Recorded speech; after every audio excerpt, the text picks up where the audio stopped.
Good evening, everybody. Good afternoon, and welcome to today's session, which is a workshop on career prospects for the students of English language and literature.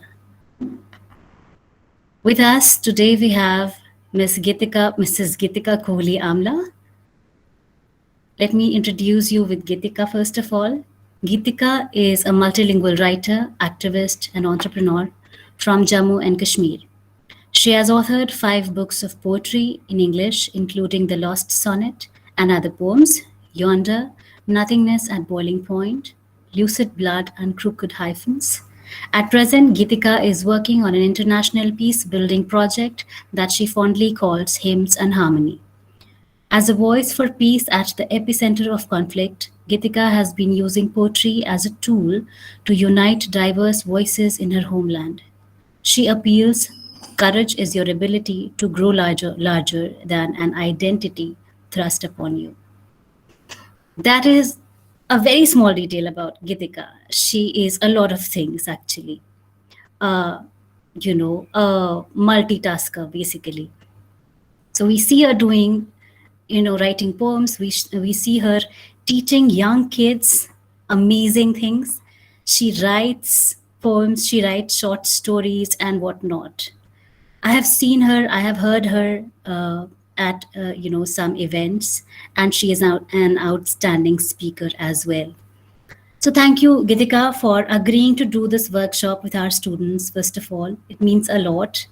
I also take this opportunity to welcome respected our former principal, sir, respected Professor P. Shekhar. Thank you for taking out time from your very busy schedule, sir. It means a lot. Your presence mean a lot to all of us, everybody, each one of us actually. So thank you very much for sparing some time and joining us, sir. Moving ahead, now let me introduce all of you with today's topic. We also have Professor Deepak Kumar with us, who is one of the senior professors of the department. Our head, Professor Amarjeet Singh, would be joining us shortly. And our current principal, Professor Sanjay Prasad, will also join us, in some time. But let me first of all introduce all of you with what we are going to do today in this workshop. So we all know, students, that making a career choice is, a defining phase in every student's life. Students have to consider several factors before arriving at a conclusion, at a decision about how to go about their careers. However, the major blocker that the students of English language and literature face is that they believe that there are very limited scopes for them, which is not the reality. The story is basically the other way around. I believe a student of English language and literature can fit in anywhere, to any sphere, actually, be it a field of, arts or science or commerce, etc. They can fit in anywhere really well. The problem is our students don't know what are the opportunities available around. So to bridge this gap, this communication gap between the job prospects and these young kids who believe that the only job prospect that they have after doing, after having a degree in English literature is teaching. This is what they believe, and they end up, taking up teaching as the only option. However, there are several opportunities waiting for them to be explored.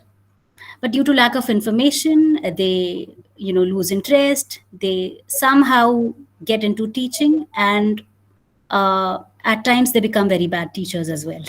Some of them become really good teachers, but at times, because of the forced atmosphere, they somehow become bad teachers as well. So to bridge this gap, to help them out with this issue, we have tried to engage today's workshop with Gitika. We have requested her to join all of you and speak about the different prospects that are available around, because she herself has been doing so many things which is related to language and literature. She is also educating, kids and youngsters about language, literature, etc. So I thought she would be the best person to do this workshop for today. So thank you, Gitika, for joining us. I leave the platform for you now. Please please move ahead with the session. Thank you very much. Thank you so much, Varsha. I would like to, at the onset, give you a big, big thank you for inviting me here. And I really see this as an opportunity to share my learnings and my knowledge with the students out here. I think at my time, when I was younger and I got into writing, like basically, I think I was very young when I started writing. But at that moment, we were not exposed to all of this, primarily because internet was not there and we were not technologically also very advanced. So at that juncture, we were not very exposed to all of these resources that we have today, the students have. So I always, had this dilemma in my mind that how am I going to be a writer and how am I going to be a mainstream person? So I think I really, really am very grateful to you for having me here today because I'm very passionate about the cause of literature and whatever knowledge I have, I keep sharing that with my students over here in Jammu and Kashmir. And now, you've invited me to speak to your students out there in Jharkhand, and I'm sure that students from other, regions are also there. So this means a lot. Thank you so much. And I'll be sharing a little presentation with you guys. I think we'll have a visual, treat as well. So as I'll be speaking, you get to see all of, the information. If you want to save it, please go ahead. And if you want me to share this with you, so I'll be more than happy to send this across to Professor Varsha also. And if she can, send it to those people who are interested for future reference or whatever. So I think without much ado, I should now start. And yeah, I would also like to thank Professor P. Shekhar for joining. So initially I was not aware, but thank you so much for making time for this. So let's quickly start. And I want Varsha to give me a little nod if you see my presentation, like it is visible. Just okay it, and then I'll start my talk.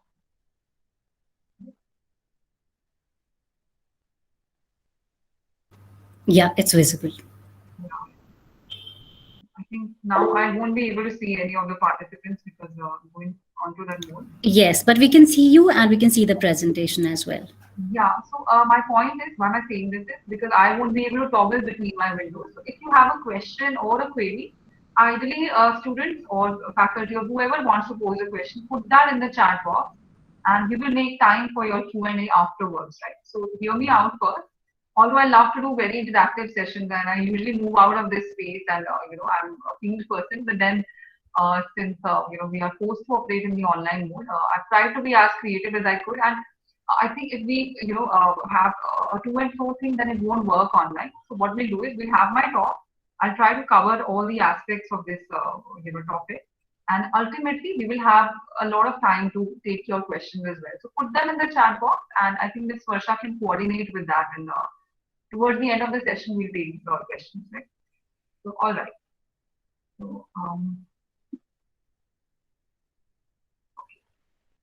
So, basically, I think when I was preparing this, I just, I thought of something, and I think Ms. Varsha has already quoted this.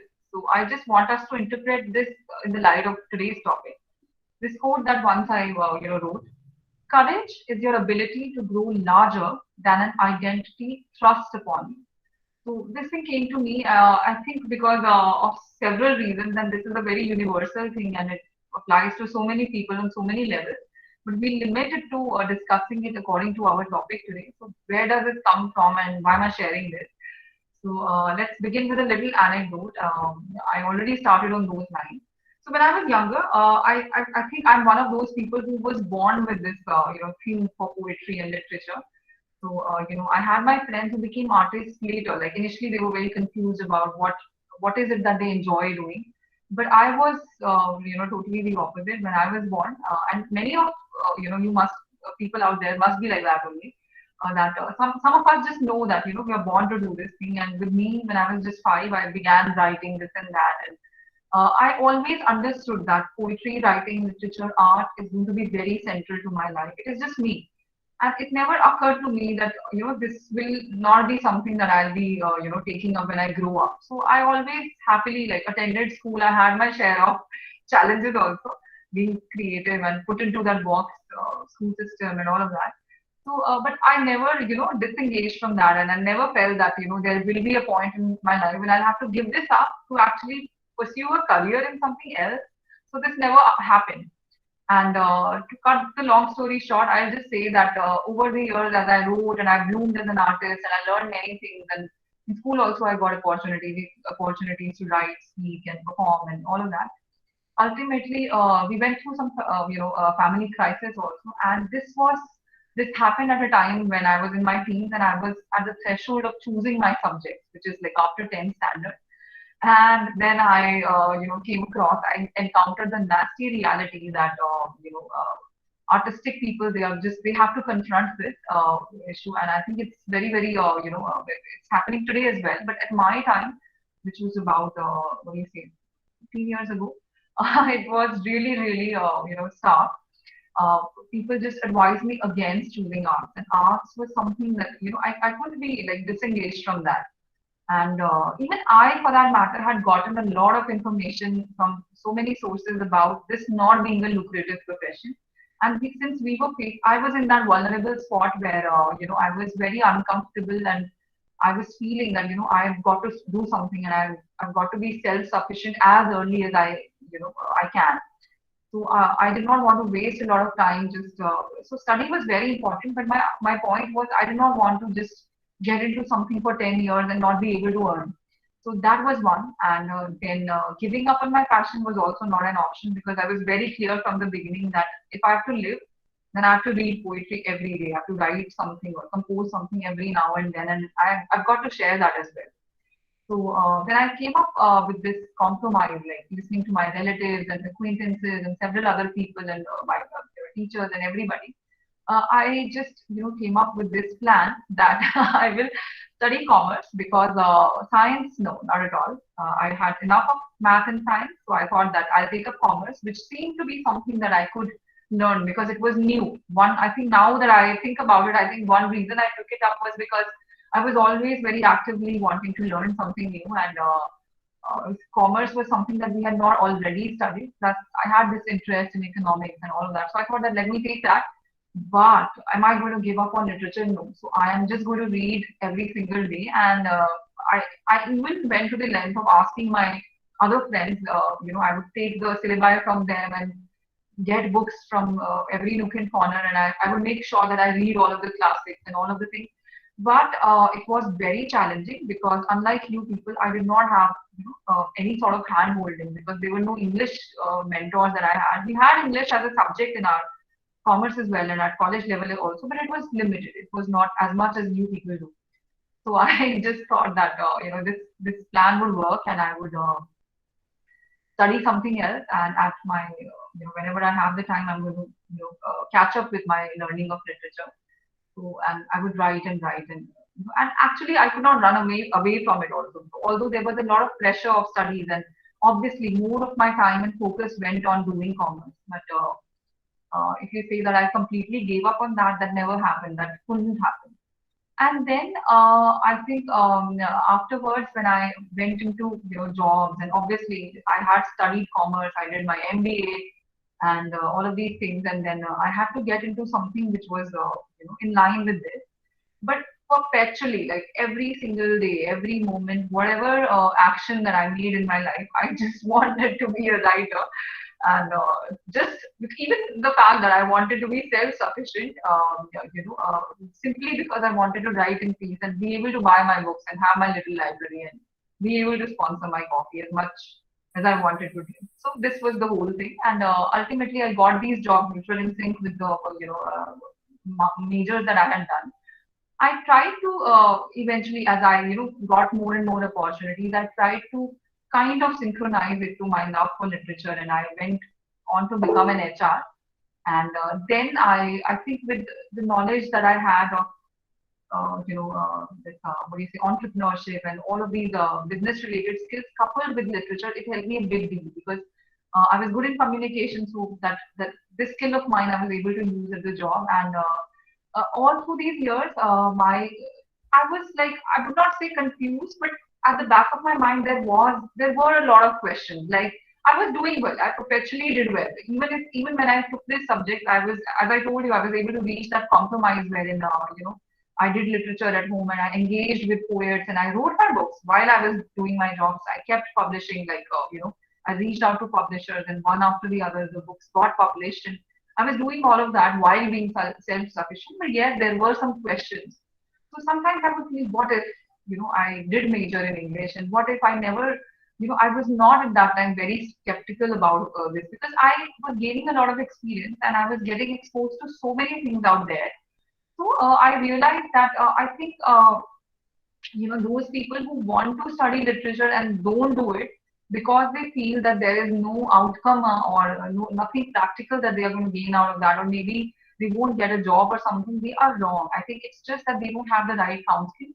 And people who study literature, but they are at a loss for, what is it that they are going to do afterwards, or whether, they are also somewhere perpetually confused because they think that we are not, because there's a lot of reading or, reading involved in literature. It's not like you are learning some sort of, even creative writing for that matter is not very central to English honors or BA in English or something like that, right? It's not, I think, majorly taken in your course. So then you are somewhere, you face this predicament that what if I, I won't fit into the corporate or I won't fit in outside of this space. Now we are into the thinking world where we are intellectual and we have all the time in the world to discuss. And now we, move to a sector where it is, every second matters and everything is accounted for. And we are people who can read one book like 10 times and still cherish the line and still interpret them in 10 different senses. How a person like that would fit into the corporate sector? So there is this divide.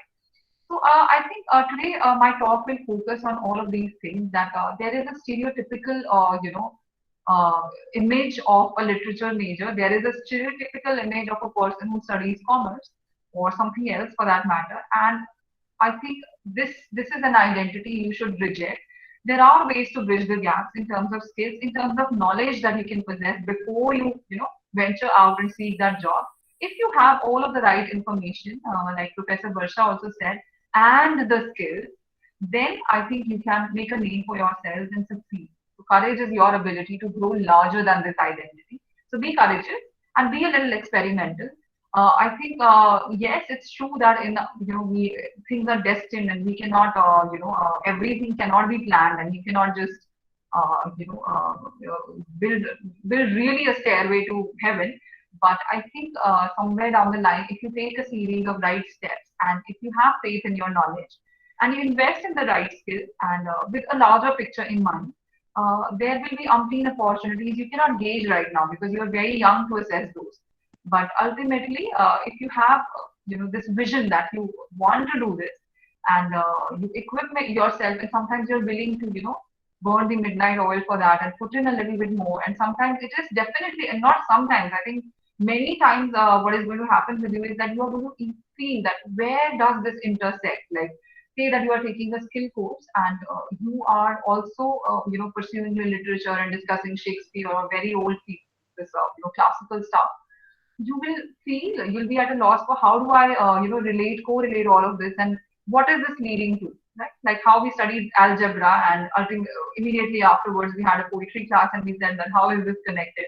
But once you grow up, you will find that these things do intersect, and the right set of skills is always a diverse set of skills. So ultimately, this does relate, and keep investing in yourself, and you'll find your way. So for now, let's equip you with some sort of knowledge about what skills you require to get there and what are the various career options that you have. I think some of them are obvious and smart that you are with your smartphones and devices and with all of that bombardment of information, you will already understand that these are some career options available. I'll just present my take on that. Sometimes poetic take, sometimes very practical take. So let's discuss it in terms of a few points.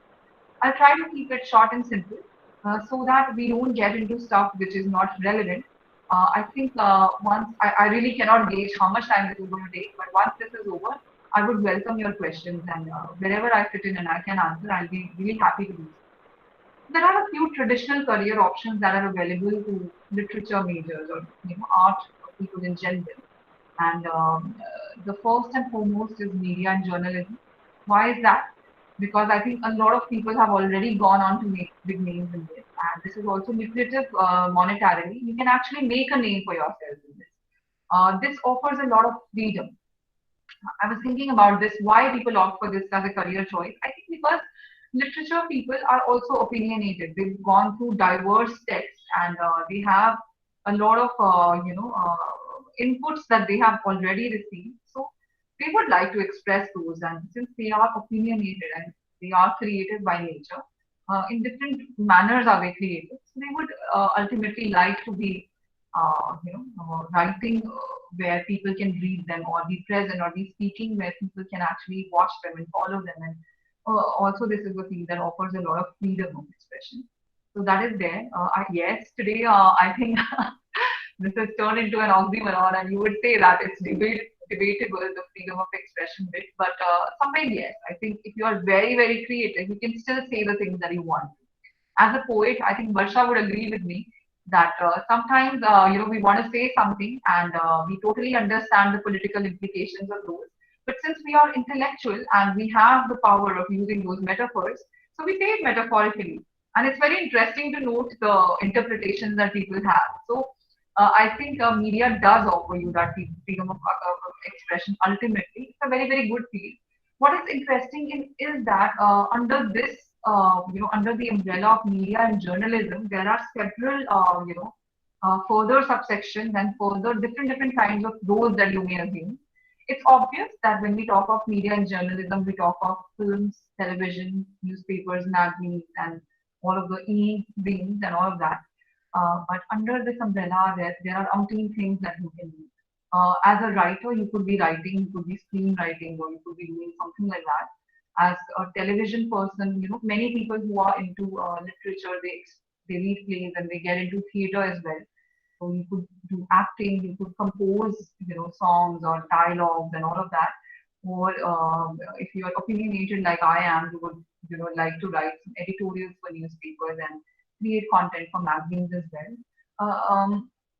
Let's talk about how lucrative this is monetarily. This is quite lucrative, but in the long run. So there are two options. I think let me put it very simply, which I observed down the years. One is that you so okay, let's not say that there are two options. Let's consider it like a spectrum. Okay, on the one side there is commercial. You put the word commercial or to say commerce, and the other side there is art. Okay, so if you tend to go towards the commerce side more, like if you're more tilted towards there, then you can earn money sooner, right?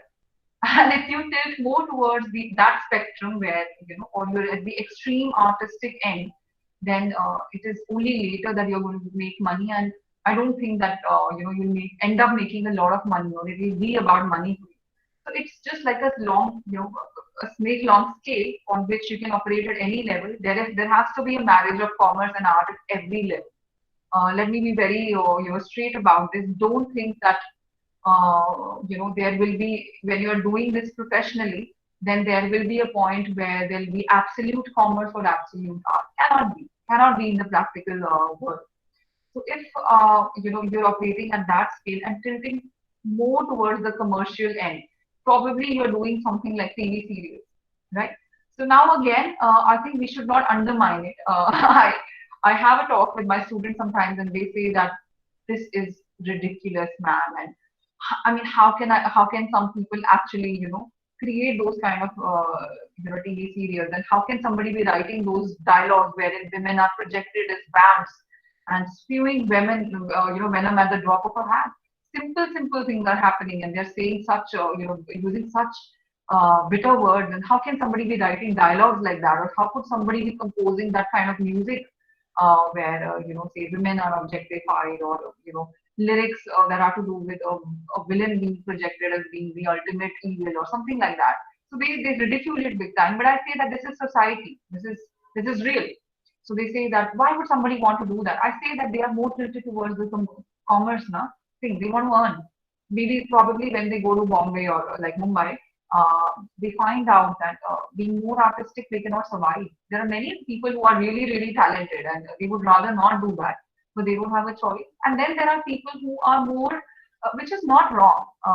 All my life, I think, as a teenager, in my after years, I have always been very upset about this kind of art, and I personally never even I don't watch movies or TV, or I just cannot take that in. But I think somewhere I have grown up to admit that there is a rationale behind it, and to tolerate people who who have an inclination to make money or to be interested in that. So I think there are all kinds of people in the world, and there is a section of people who'd rather make content that sells, instead of working on something that nobody wants to read or watch.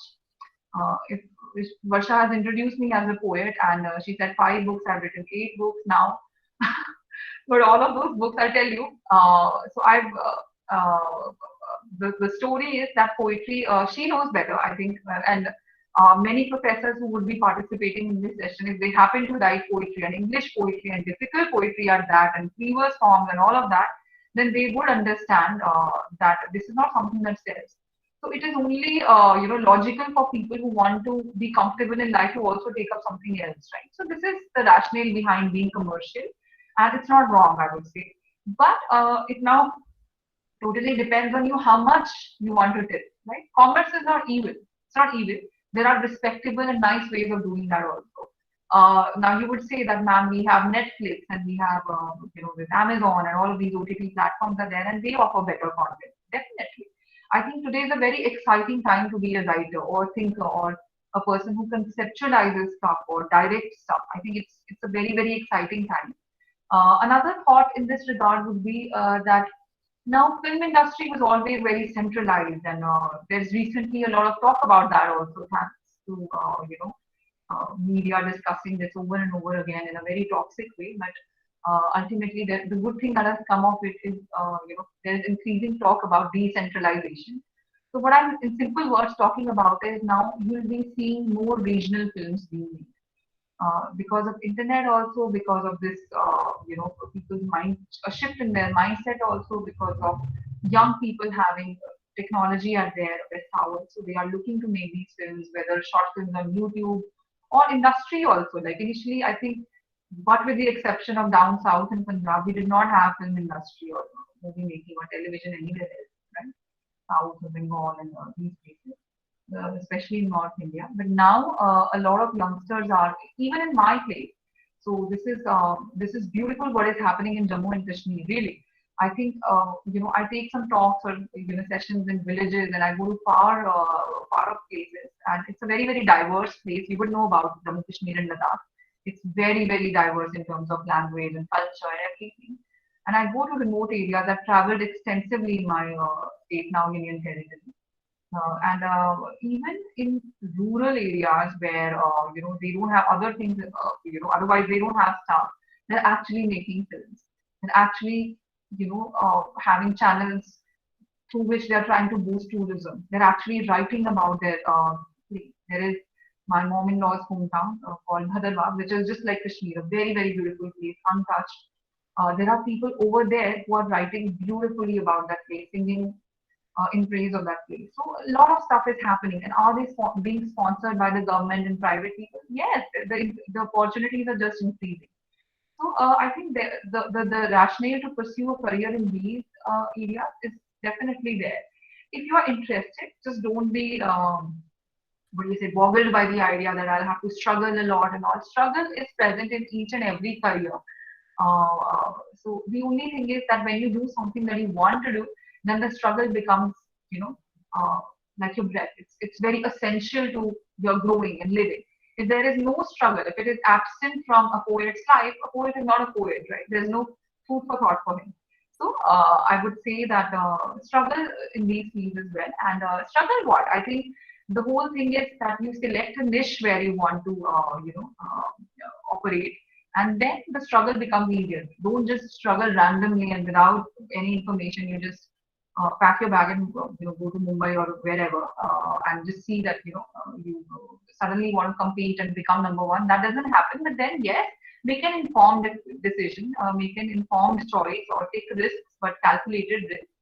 Arm yourself with information and skills, and then choose a niche where the competition is less, where you can be a little specialized, and definitely this is going to work. I'll show you some offbeat careers or offbeat options that you have when we talk of media and journalism and all of this. One is script writing. Already we did discuss a little bit about it.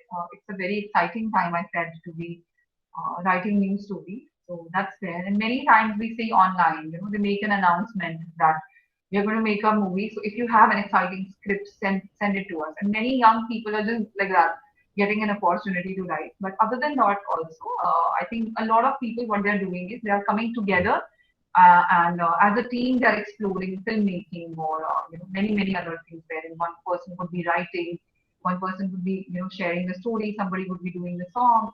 So songwriting and script writing are different, right? So when I say this, then I don't mean to say that be a jack of all trades. Yes, you must have an understanding of all of this, but you need to specialize as well. So you can't just say that yeah, I'll do this, I'll do that, I'll do this, I'll do that, but your skills are not honed in the first place. So that's a strict no-no. When you're out there, then you better arm yourself with knowledge and some experience. Then only should you venture there. Blogging is another one. You can be a freelance blogger, can blog for brands and just be a movie reviewer or something like that. Narration, storytelling. Storytelling is getting big these days, right? I think we are going to talk about storytelling in the subsequent section as well. So let me keep it at that. Lyrics, dialogues, radio is very interesting. Regionally, I think radio is reaching out everywhere to the small towns also. So if you hail from one, I think it's very convenient to be in your small town and hear radio talking out. You get paid better and you get to be creative. You get to actually lead a team. In Jammu and Kashmir, this started, I think, about 10 years ago. And we have a very beautiful lady. Her name is RJ Jyoti, who started Big 92.7 FM. And she happens to be a friend of mine. He is into literature as well. And she, totally, there's a theater. Excuse me, somebody's mic is on.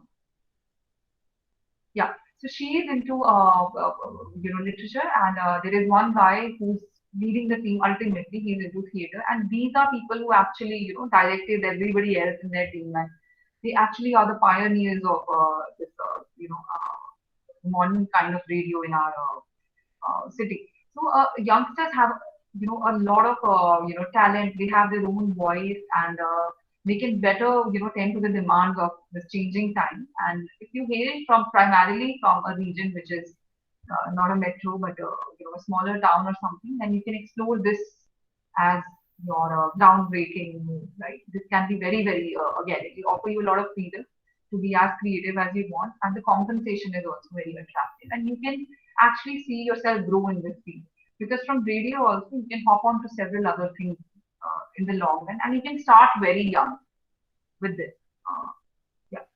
So these are a few points in this regard, and I would like to now add that another very common, commonly understood industry that literature students pursue is publishing, and so there is this.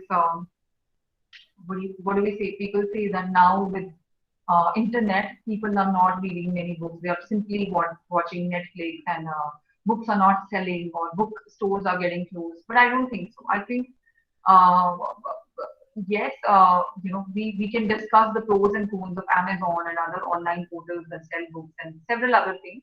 But I would still say that this is also empowering, publishers, and it is also empowering writers bigly. I would say that being a writer, being a publisher myself now, I can say that with the advent of all of this, more books are getting sold. I think for me, hailing from this place, we did not have a lot of bookstores over here. Yes. Did we have amazing libraries over here? No. Whatever libraries were there, could you get membership to them very easily? Not at all. Internet was not there. So you would say, Geetika ma'am, how did you read the books that you read? Let me tell you one thing. When I was younger, I had to read some books 10 times because for want of books. There were no books. There were no massive libraries. My school is one of the best schools out here, and it's one of the best schools in India. So it had a good library. But then again, at that time, it was not like I would not say that it was a very rich library where we could explore everything. Not really. So ultimately, I think with technology, publishing industry is also experiencing a boom somewhere. But then you need to be smart about the choices that you make, and you need to, like I said, make informed decisions. You cannot do everything all at once and without experience, without skills.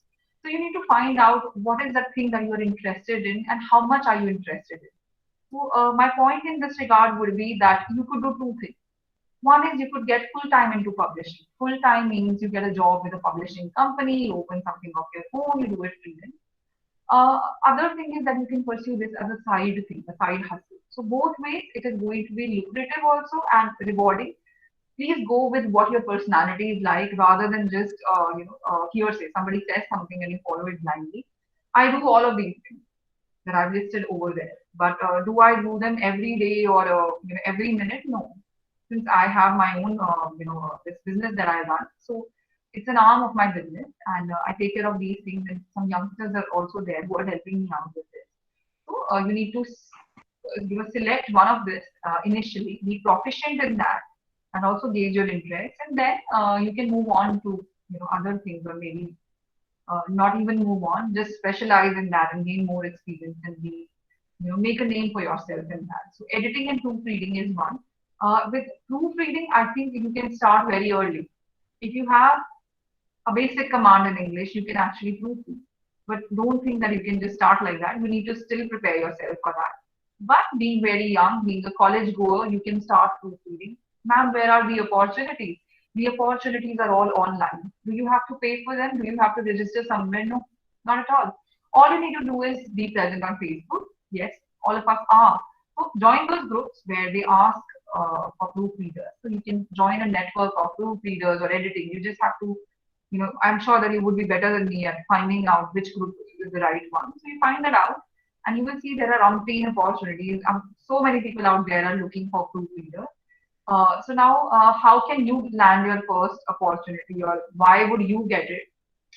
One thing is there that with artistic people, the idea or the stereotypical image is that they don't have to be paid a lot. So with youngsters, what happens is, like, with people who are participate, or what do I say? How do I put it? People who are getting published by big publishing houses and everything is taken care of. I'm not talking about those, but there are a lot of people writing now, and good people, professors and all. They don't have access to those two labels that are there, right? So they want to, they rather than waiting for 1 year to, or like 5 years to publish, they go for self-publishing or something like that. So they don't want a person who would charge them like anything, or in lakhs or something. They'd rather go with somebody who has a basic command in English, knows his or her grammar, and they would readily pay that person and prepare the manuscript and read it, and then maybe go ahead with a senior person, or actually present it to a publisher. They have their in-house editors and proofreaders also. So if you're looking to do this as a side thing, or while you're studying, while you're at your degree, so this will help you make some money, which won't be a lot, but then you'll get a lot in terms of experience. And when I say experience, one is that you can actually add this to your profile. These are the books that I have proofread or edited. Second, you can also learn a lot of things about how to actually talk to people. How do I write that mail? How do I pitch actually? How do I make that contract? Because literature is not only literature. When you're thinking, and sometimes we all tend to pontificate and we have that space. But when you're out there in that practical world, literature kids face this issue. And for other people also, no, they don't see them as being very practical. It's sad, but it is how things are, at the moment. And I've personally also experienced this, and misjudged people also. So both ways, it has been true. So what I say is that you don't get those skills while you are doing your degree. Although your college may be trying their best to support you, and this is one initiative in that regard. But still, I would say that it won't be enough. You cannot compare that to doing a real, internship or doing a real job. So once you do this kind of an exercise, you get a lot of experience about not only how to proofread or adding that feather to your cap, but also about how to deal with people. So many other things. What is the role of social media in promoting you, that image building, all of the other things that are there. Like I said, writing of that mail, preparing that contract. How do you actually make a quotation, which is a financial decision. Okay, so this is not something that you can just. So there are some people when they start. So we take their workshops and they say, how do I make a quote? So this is also a skill. How do you negotiate? How do you actually make a quotation for something? How do you actually assess what? How do you actually ascribe, or what do you say? How do you actually, put an amount to a piece of art, right? How do you say that it is worth 10,000 or 1 lakh or 10 lakh? How do you do that? So all of these things you will learn when you actually do this job, and proofreading will offer you many opportunities. With editing, since this is slightly more elite or more difficult than that, I think you won't immediately get those kind of opportunities. But yes, I think internship would be a great option. As you are studying, you should always offer for, not offer, you should always opt for some sort of internship that you can do with some brands. And please don't worry about compensation and all of that. Just focus on learning as much as you can. Take some workshops, learn the art of editing, and not only from one mentor. Be very, very particular about it that the art people have their, yes, they have their own taste, or they are a mixture of so many things that they've learned, but when you hear from one person, you only learn as much, right? So make sure that you have different diverse mentors and you learn from them. I think I've dwelled too much on this. I'd rather move on to the other field now. Writing, reviewing books in translation. I have a lot to say in this regard because I'm part of this industry. So let me just share a few points. Writing. So writing does not only mean writing literary stuff, which if you want to do, we're going to talk about that in the subsequent section. But I would like to highlight one interesting facet of writing, which is building curriculum. And it's so underrated. I don't know why. Textbooks. So there are one kind of people who are writing textbooks, and people think that they're only doing this as a commercial thing. I don't think so. I think it is a very, very intellectual thing that people are doing. Curriculum building is very, very, it's needed. It is lucrative. It is, it's not very crowded. Also, I would say. And then, what do you say? You get to actually be very free in this, field, and you get to explore a lot of things. Uh, when you read literature, you read psychology, you read every subject out there, right? So that enables you to actually think about, uh, the problems that our society is facing, or the kind of society that we want to shape. This kind of a mindset will allow you to help build curriculum, textbooks. That could be to do with anything like a basic English textbook. It could be a basic, French textbook wherein text is translated from French to English or something like that. It could be just a vocabulary building tool, right? We recently came up with a storybook, like my company, I wrote that book, and it was a short story collection. And do you think that I wrote the stories like the way I wrote them, when I was not armed with this knowledge? Not at all.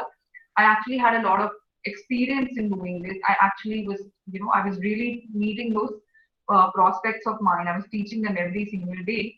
And I found out what kind of stories would actually sell and would fill the gaps, like both the things, and would also creatively satisfy me. So this is something known as curriculum building, in which what we do is we don't only, it's not only about us being creative and just operating in a, what do you say, our own silo, right? We exist and we acknowledge the fact that we are part of a society. If we are looking to transform it, we have to constantly interact with them. So we don't discount those, things. So what I did was I wrote some stories, very short. I understood that this kind of a generation in this part of the world who's very tech savvy, my niche, I'm talking about only my niche, not the whole world or kids of the whole world. I'm not, they are not representative of this. What I'm trying to say is that my particular niche I identified and I made a few points. The pointers were that this book has to be brief because these kids are not already into reading. This book has to offer them a lot in terms of vocabulary building because they already don't have that and their parents would not be keen to give them something which is only literary. So this is something. I know this sounds very, it's defeatist also in one way, but I think I have already explained why the marriage of commerce and art is important. So I came up with that, and this was the first time all of my books. I printed a smaller lot only, and I printed under my brand, and it was the first time all of the books got sold. And I think Varsha would also be laughing at her space right now that how difficult it is to sell our poetry books or other things, right? So this is a very, very nice thing. And initially, I did feel that this is lesser or this is inferior. This is not something that I am about. but I'm also about this. This I found out later when I actually gauged the reactions of the people who read them. This was transformational for them. And in the little letters that they wrote me, I have letters by little students who wrote me this. They don't know me personally, and they have something like, Deepika Auntie, thank you so much for this. When is your next book coming? And I want more, and I like the animation or whatever. The fact that I was able to give a job and employment to so many other people who participated in the creation of that book, that satisfied me. Literary, in a literary manner also, the people who actually read that and the parents' reactions and the kids' reactions, which are very sweet, are also very, very satisfactory, I would say. So I found out that this is something that people are not even looking at, and people who are studying English are not looking at that. There are other people who are not studying English; they are into all of this, like science people and math people and accounting people. They're all into it. Computer people, all of them are doing this, but not literature people. Why is that? Very, very few people are doing that unless they are engaged by some committees to do that. They're not doing it independently. This is what I'm saying. Very few people are thinking about doing that. And youngsters, I don't think that they're even aware of this because I came to know about this practically like right now that I've started my 30s, right? So, which is a long time. I think I've spent so many years just wondering whether this could happen. So, this is one thing you could explore, and but not without experience. Translation, very, very exciting time to be a translator. I think if you read books and if you read contemporary literature, you would know that today a translator is worth much more. A translator and a writer both get the same kind of award, recognition, respect, even money. So I think translation is beautiful, but again, I always add this asterisk mark to my explanation that when we talk of anything for that matter, the skills are important. One thing in this regard, I'll say, which will sound a little outwardly, but I feel so. Being a multilingual writer, I've met all kinds of people in this industry. I feel that people who are multilingual, who read literature, who read literature in different languages, not like translations. Definitely, yes, you need to read translations and you need to read diversity. But people who read like Hindi literature also, along with English, they make better translators. I feel so. So if you're looking to do this, this is this is a very respectable thing to do, and this is required for those patriots out there who want to project their culture and actually place India on the world map of literature. They have to be, that's a service to the nation also, and that's satisfying your creativity also. So for all the good reasons, you can be a translator.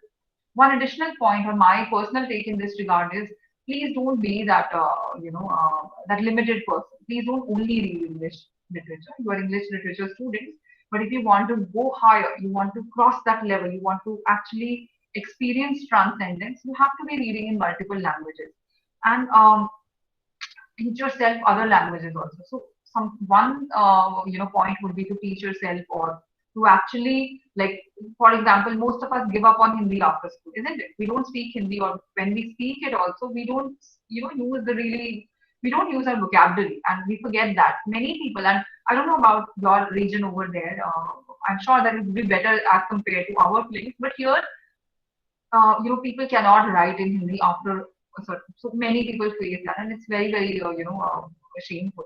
And I'm not saying that, simply because people are forgetting Hindi, but I think that intellectually also they turn very limited because a perspective is lost, and not one. I think a million perspectives are lost when you don't use your mother tongue or your language. I personally have learned French as well, and I explored writing in that. I write in English, I write in Hindi, I write in Urdu. Little bit I write in Punjabi. I write in French also now, but I don't even consider myself an amateur. I just learned it, and whatever little tenses I know, I try to experiment that. Not because I want to say that hey, I write in French, but it's because I want to open my mind. So what I was trying to say, giving this example of mine, was that when you teach yourself many languages, you become a better translator, a better individual. Yeah. Reviewing books is also one very interesting thing, which you can do right away. When we say reviewing books, what am I trying to say is many things. One is that you can be on social media and review books, but can you get paid for that? Now, a funny thing happened when I started my, publishing on my end. Then I have this website wherein, I put my book and for sale and the description and everything was there. And then we floated the word on social media, this and that. We didn't make a big deal out of that because I usually don't make a big fuss out of that. And secondly, because we're not that big at the moment. So I just did whatever I could. And keeping in mind that I made very little efforts, I was bombarded with emails of book reviewers who wanted to either interview me or review my book or put it on their Instagram or put it or make a video about it on YouTube or have me with them in a live broadcast. And they had written, like, some of them were brilliant, but like most of them were not so brilliant. They had written very half-baked and half-cooked mails about how this is going to actually make me very famous and really help sell my book. And behind that language, under all of that, there were the terms and conditions and the amount that I was required to pay. Now, on the one side, some of them did, I'll confess that it was very shoddy, but there were people who were actually doing very well. And I did not know about that earlier because I've never, actually spoken to a person commercially to do my interview, or I have always been like asked for an interview. I never asked somebody to, I've never hired somebody to do that. So I did not know about this much. But now that, these people started sending me those emails and I would explore their social media, handles and all of that, I found out that there are some people out there who are doing very well and they have that aesthetic sense of presenting, a book, and they really love books. I could just smell that love on their profiles, and I found out that these are people who are really poets at heart and who have read a lot of books, and they are doing a decent job out of that. And when they are charging, then it's like you feel like giving them that amount, right? So because they're actually very intellectual, they've invested in them to be able to reach that platform. So I think if you want to be that kind of a person, you can definitely explore this. Now it just depends on you how you want to promote yourself. You could be this person who writes endless mails to an author to do their interview, or you could be a little what do you say? You could just be a little reserved, stay back until you reach that level wherein you have a good presence online and you have read those 1,000 books. When I say read a lot, I personally feel it's not 100 books. I'm sorry, it's not 200 books. At least it should be beyond 500 then only. And I think your syllabi would be such, and you would be requiring to read those, so you would make good reviewers. So after you've read those and cultivated yourself, you can go ahead, create your social media presence, and then maybe start reviewing books. I was engaged with one portal out here, and they asked me to do reviews, which I just did because I like reading and all of that. And we shot some episodes, and so you could do something like that, wherein you initially just do book reviews for fun's sake, and that will help you build your social media profile. And once those people are attracted onto your booktube or whatever it is that you're doing, then you can, after a point, you can start charging. There are many people who write phrases like, care to buy me a coffee? So it just depends on how you are personally. And it's not my thing, but I think it's not wrong also altogether for somebody to sponsor you when you're, doing something artistic. In the olden times also, when poets were, part of the court, and also they would be, paid in a very honorable way for, so they would not be doing any other activity. So they would be paid like that only, right? So if you think and believe in this kind of, structure or this kind of a way to operate, then you could go ahead with book reviewing as well. I'm sorry I took a lot of time explaining this. I'll try to be brief the next slide. So like I said, internship is the key. Not only internship, but workshops. So internship is one which is going to give you the professional experience. You will learn about all of the challenges that exist. So while you're doing this, you understand theory, and it should be like that. Yes, you have to have that theoretical base to be able to pose arguments and think critically. Naturally, that has to be there. But I think just receiving those inputs is not a fertile ground for you to emerge as a thinker practically somewhere, right? So for that to happen, engage in some internships, whether paid, whether unpaid. Also enroll for a lot of workshops.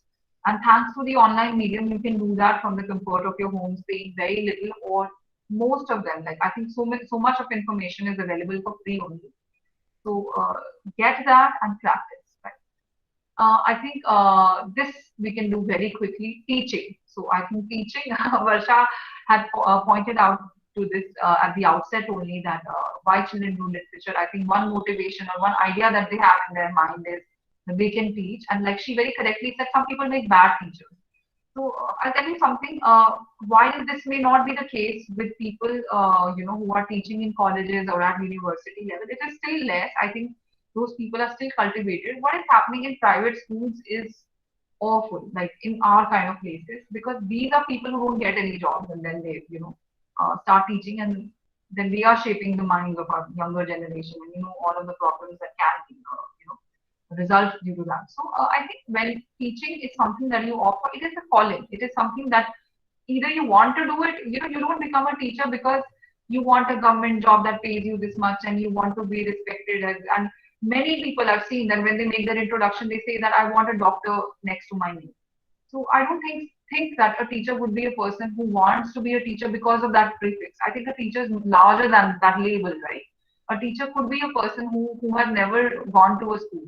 So teacher is it's a very very big word. I think it's a very very teachers next to God and all of that they say. I think it's very very true.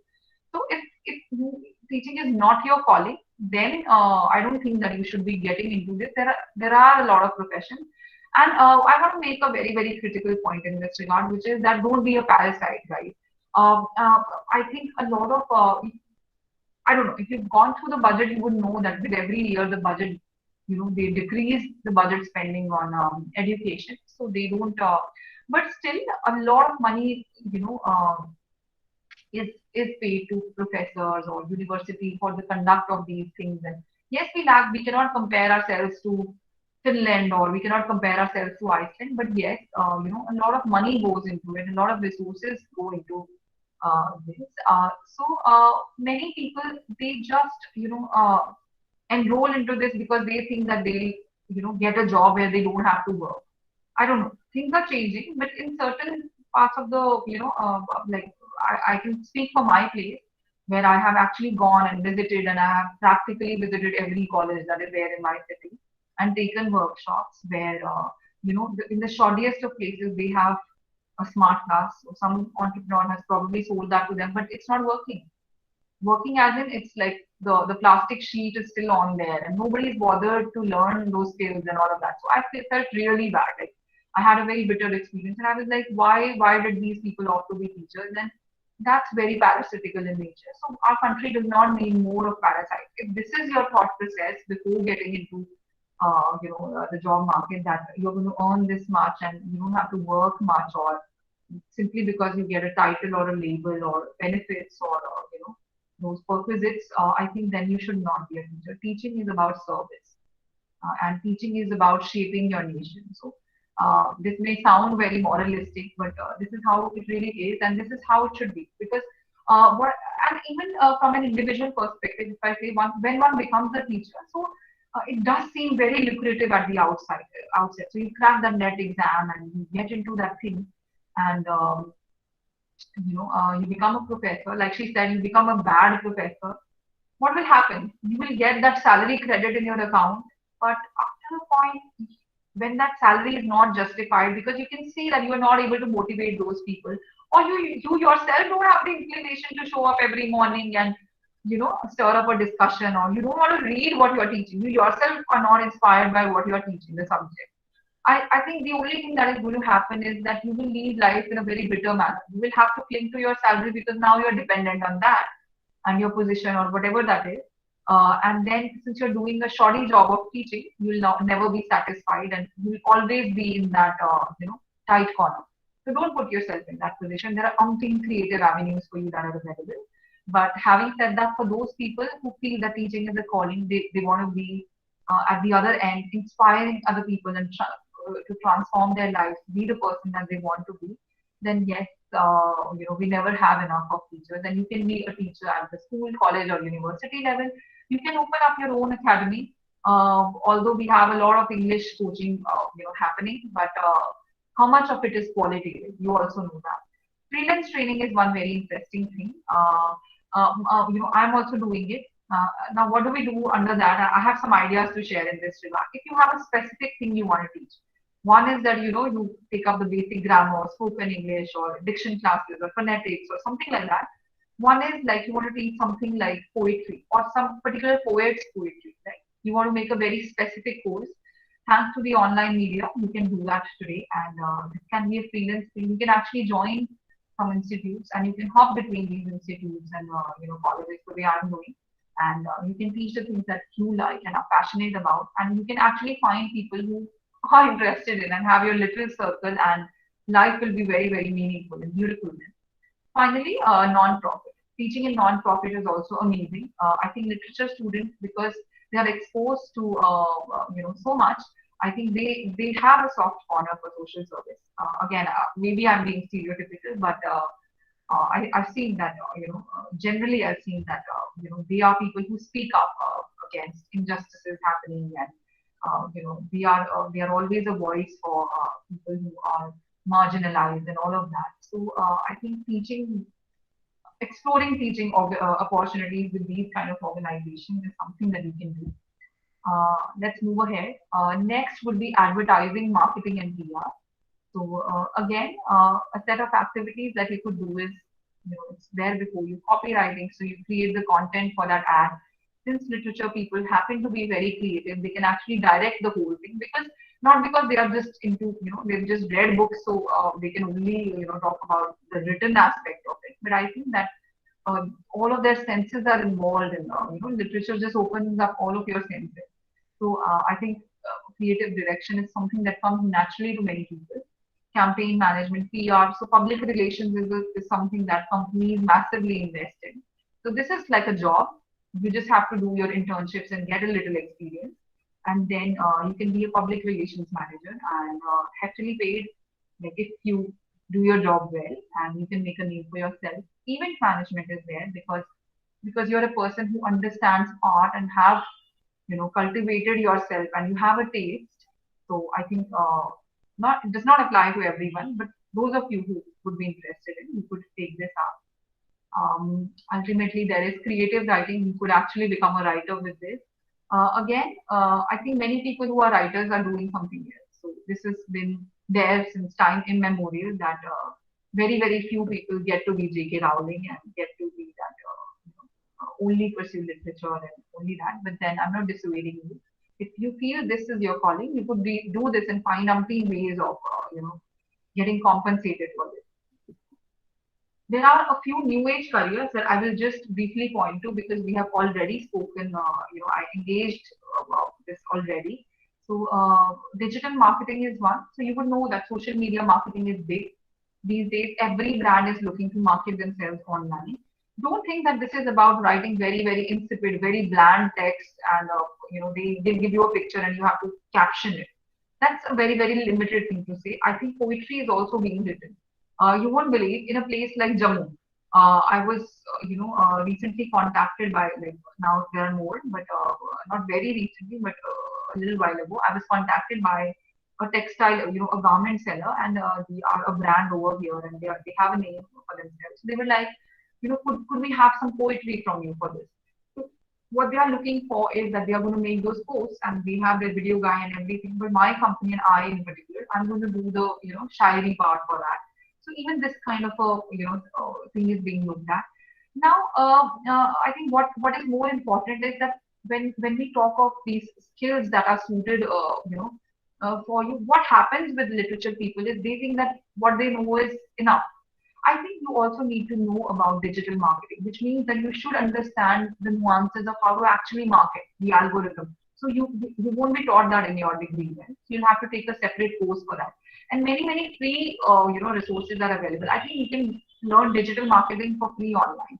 So if you do that coupled with what you know, then you get more opportunities, and you get to do something. Gitika, I will interfere here. We run some add-on courses which have these management profiles.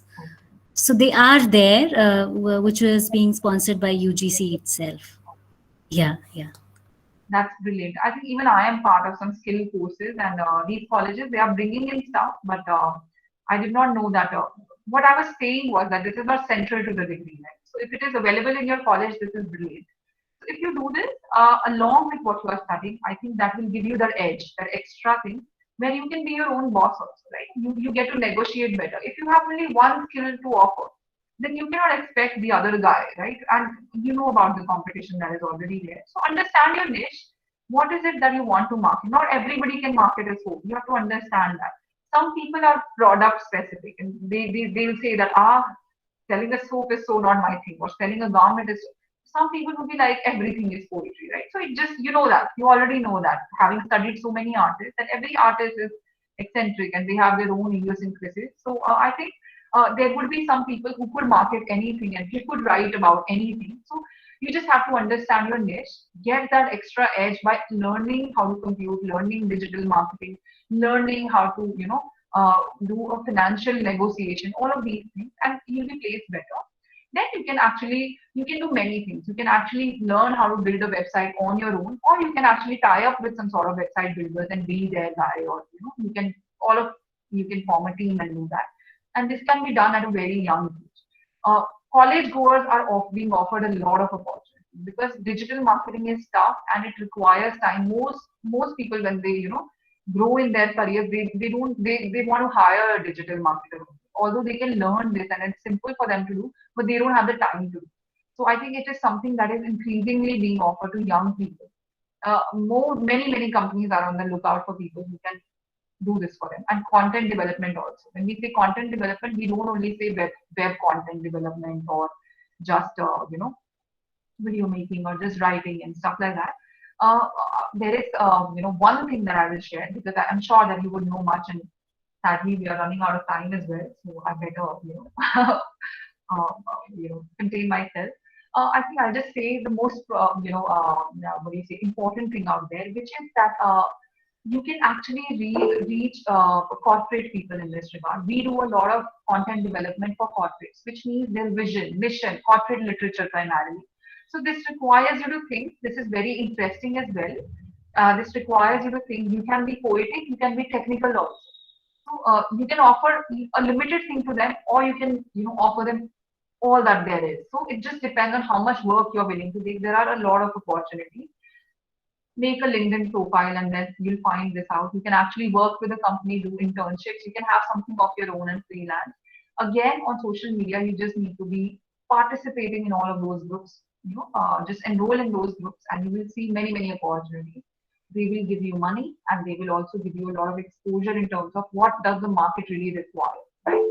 And ultimately, they will support what you really want to do in your life. So you want to do a research on something and you take up content development for that particular thing only. So that will add on to what you're already doing. Finally, online coaching is also very interesting. I think this offers you a lot of financial liberty and freedom in general also, because you can teach whatever you want, and there are clients available for anything. So the very fact that I'm able to take up, I introduced a poetry course over here. And for so many years, when we were not operating online, I always felt that nobody wants to learn poetry, right? I was always grumpy about it, and I very cleverly, put it into my curriculum and for my spoken English students, and very cleverly, because I knew that this is something that will ultimately shape their personality. So I very cleverly, stitched it into the fabric of my programs. But now with online, it was so simple to get students for that. So I think, if you're a poet or if you're into anything, songwriting or whatever is your specialty, or you have a soft corner for that, get those skills and then get into online coaching. Or you can enroll with any of the biggies or any companies that are already on the lookout, because they have a system ready. Their websites are ready. Their tech is completely ready, like mine or some other companies that are there. And they can get it. You don't want to get into the technical stuff. You only want to teach. So then you can just enroll, and there are umpteen opportunities. And then that's how you can at least start doing this. And after you have experience, maybe then have something of your own. Last but not the least, the litpreneur. So pun intended, lit, right? Awakened. Litpreneur is the marriage of art and commerce, basically.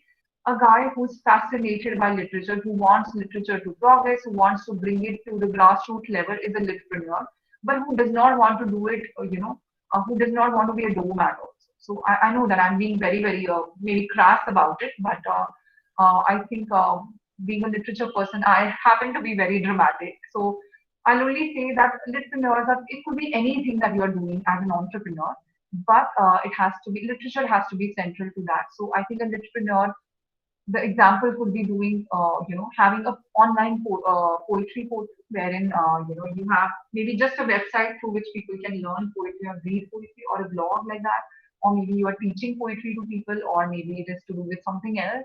Maybe an entrepreneur is a person who's offering explanations like all of these archaic texts that you read like Shakespeare and all those read out and that archaic language that many people have to learn, and it's not their fault that they don't initially understand without the aid of a professor, uh, because we are not born in, none of us was born in England. We are not British, or that it's something that would be in our blood. Many children say that we don't get this, ma'am.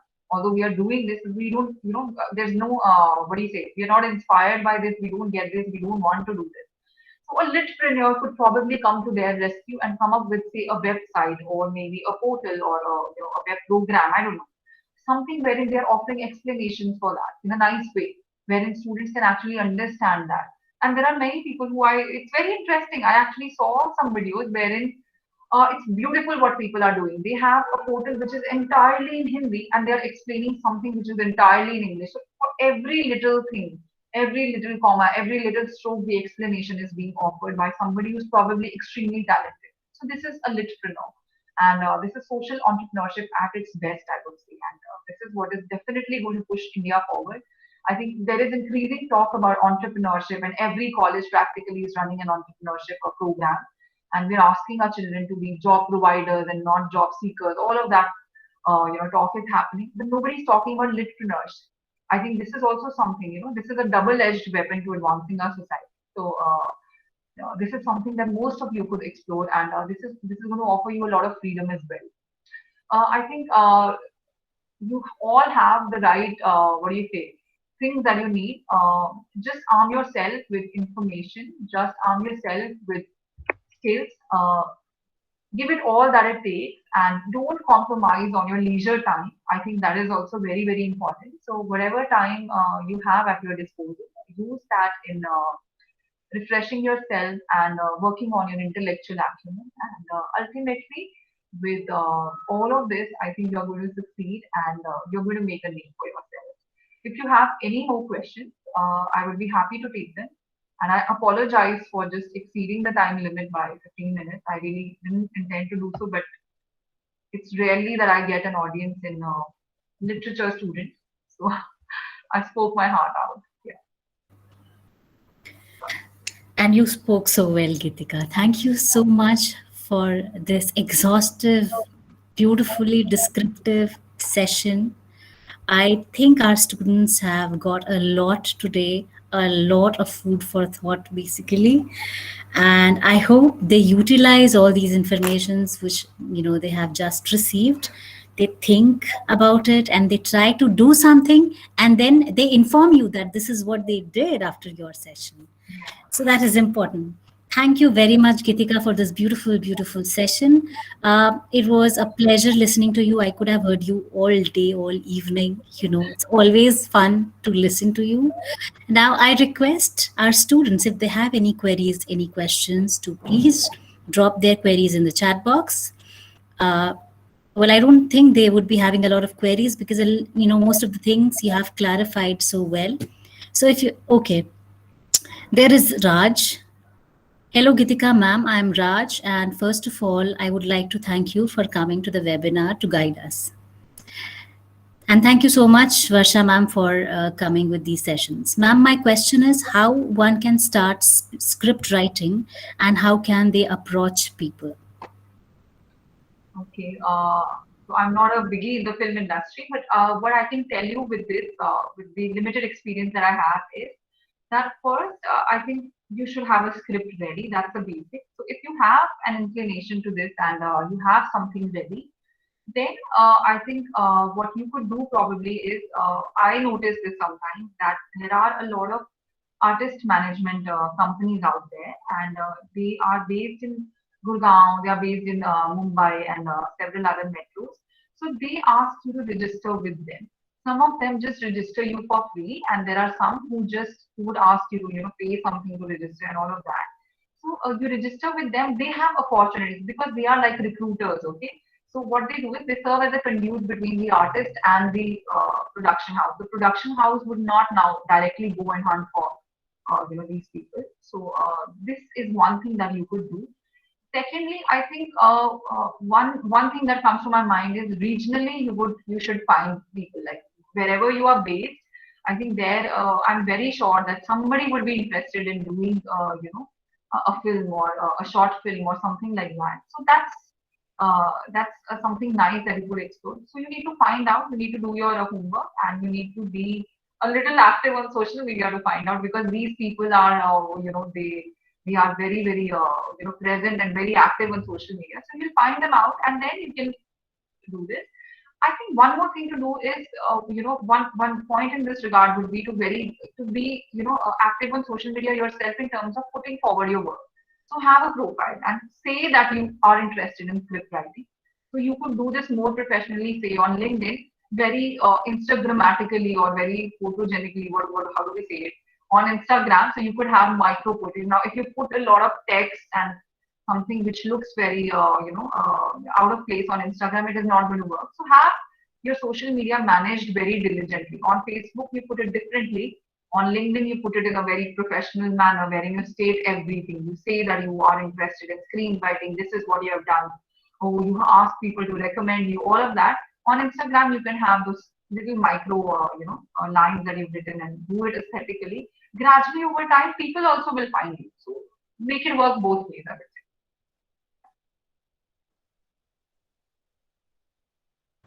Yeah, I agree with what Gitika said, Raj. And the first part which Gitika has mentioned, that you need to register.